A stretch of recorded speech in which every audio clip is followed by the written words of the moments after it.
UNgqongqoshe uSenzo Mchunu wachazelwa ngongqondongqondo abenza ubugebengu obuhleliwe eNingizimu Afrika.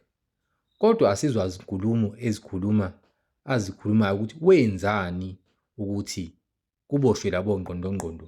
Esikuzwayo nje ukuthi yena into ayifuna ukuhlazi i-PKTT.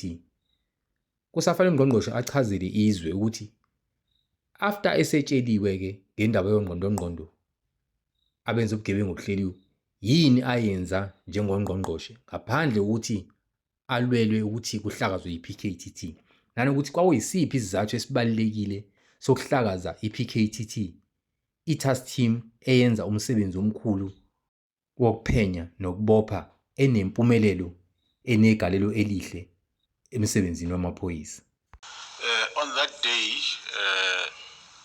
Lieutenant General Dumisani Khumalo and I briefed the Minister with a thorough update on the aforementioned matters, as well as ongoing counterintelligence investigations, and reminded the Minister that a briefing on the PKTT should still be held.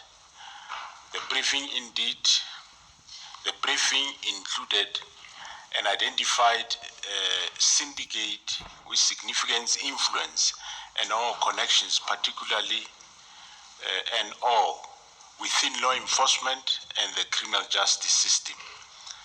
The report included identifying senior SAPS officers who were associated with criminal syndicates and or advancing or protecting interests of the Big Five within the law enforcement and criminal justice system.